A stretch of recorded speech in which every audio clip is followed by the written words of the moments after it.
Groovy.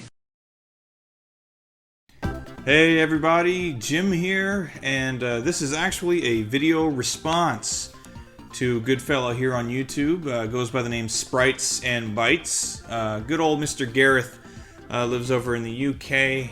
He's recently started doing a series called Show and Tell, if I'm not mistaken, where he's encouraging people to do video responses. And so I'm going to go ahead and leave a link in the description to his most recent video in that series where he's asking people to show off some of the more rare games in their collection. This is something I probably typically wouldn't do. I don't normally really care for a game's rarity or its value. I pick up games that I want to play, and that's really it. And sometimes if I really want to play a game, I'll pick it up, even though it's kind of pricey. So what I have here are a handful of games from my collection that are rare, valuable, but they were also games that I really wanted to play. So here they go. Now, first of all, kind of the prerequisite of rare games in one's collection, it's a copy of Dracula X Rondo of Blood for the PC Engine CD. Now, this game, I don't even really want to say that it's all that rare necessarily. You can go onto eBay and at any point in time find copies of this game for sale, but I guess it's not incredibly common, and because it's so good and it had only a Japanese release in this format at least, it still holds its value at roughly, usually around $100 or more these days. On top of just, you know, being a sought-after game, it's actually a very good game. This is, I think, if I had to, you know, order my Castlevanias, you know, order from favorite to least, this would actually probably be in my top 5.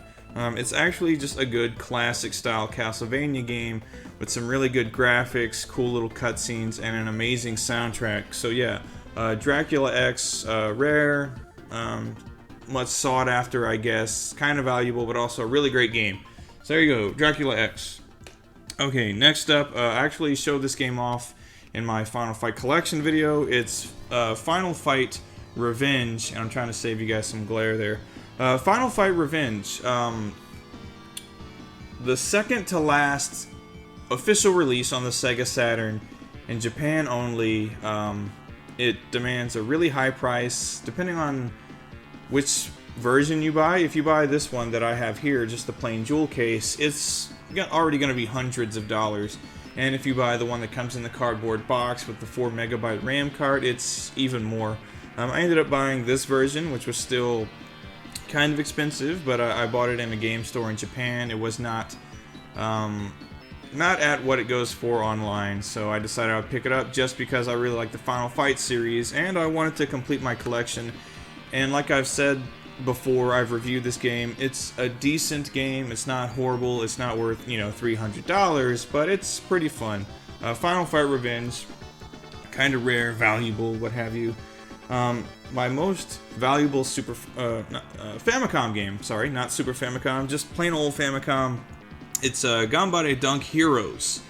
What this is it's a Kunio-kun basketball game. Kunio-kun, for those who don't know, this is the same series that in the United States includes Super Dodgeball and River City Ransom, Nintendo World Cup, and Crash and the Boys, and Renegade, a lot of games, but there are a lot of games in the series that were Japan only, and this is one of them. So, Ganbare Dunk Heroes, it's a 2 or 4 player, 2-on-2 basketball game featuring the characters from the Kunio-kun series. Kunio actually wins on a game show and wins a trip to the United States, where obviously people just play basketball 24/7. So it's a fun game. You have 3 different hoops of varying levels, and you can beat the hell out of each other, pick up items on the court, and hit each other with it. There's no timeout. You make a basket, you can immediately grab the ball and make another basket, so there's no checking. It doesn't go back and forth. There are no fouls, and it's just a lot of fun. It's also just happens to be a rather expensive game, usually at least a couple of $100, and kind of rare because this was a really late release for the Famicom. I think it came out in '93, if I'm not mistaken. I can't really find it on here, but I'm pretty sure it came out in '93. So rare game, valuable game, and also a very fun game. Gambare Dunk Heroes. Alright, now the rest of these games are all for the Japanese Mega Drive. First up, copy of Rockman Megaworld.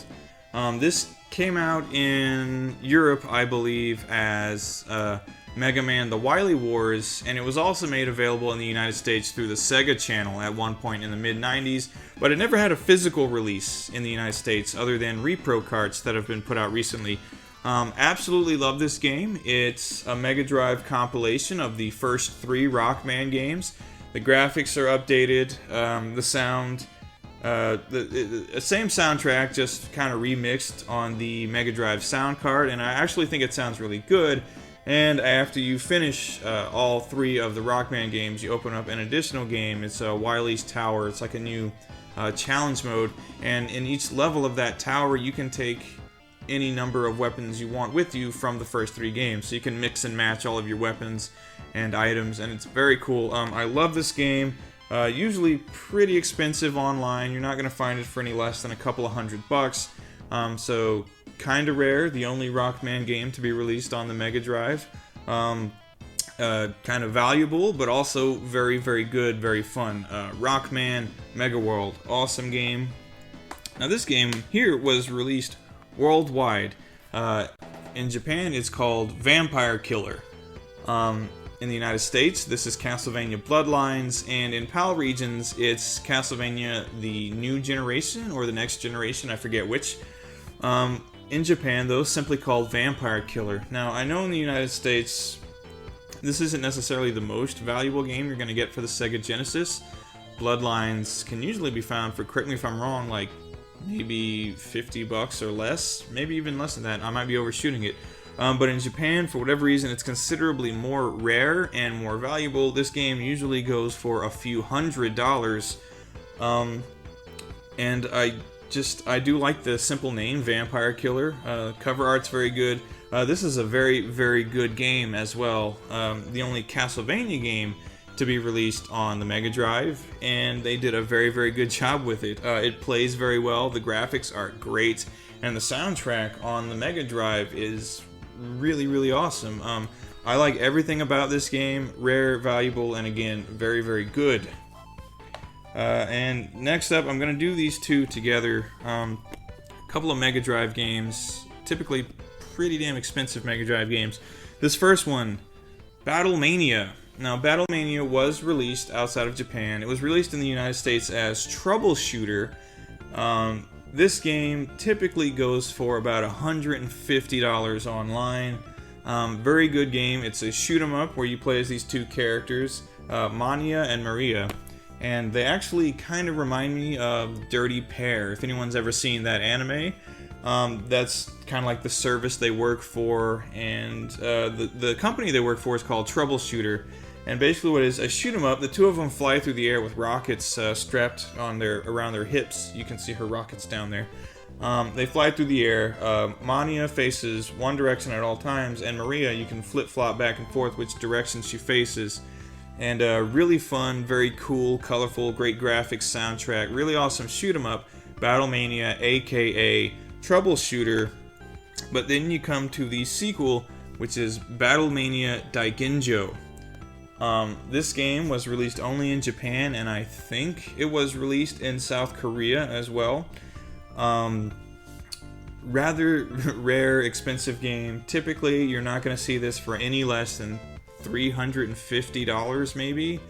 It really is holding its value, but it's an excellent game.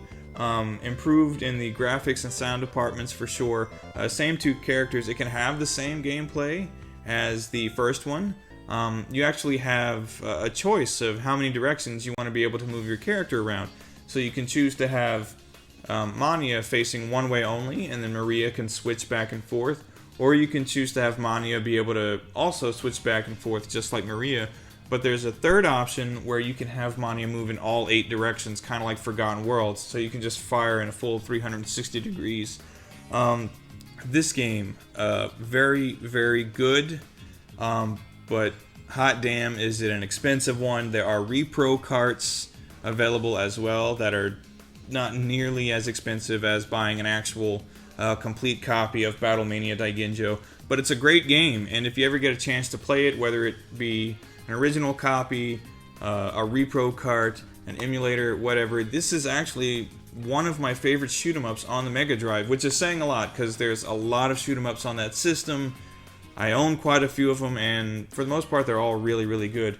So that's it. Those are some of my more rare, valuable games. Blah, blah, blah. I got this and that and all of these and all of this back here. So some rare games, some valuable games, some very fun and enjoyable games. So that's my response to Mr. SpritesNBytes Gareth. Again, link is in the description to the original video. Go check him out. I'm pretty sure you'll be glad you did. Tell him Jim sent you. And that being said, everybody, thanks for watching. Take care. I'll see you next time. Bye.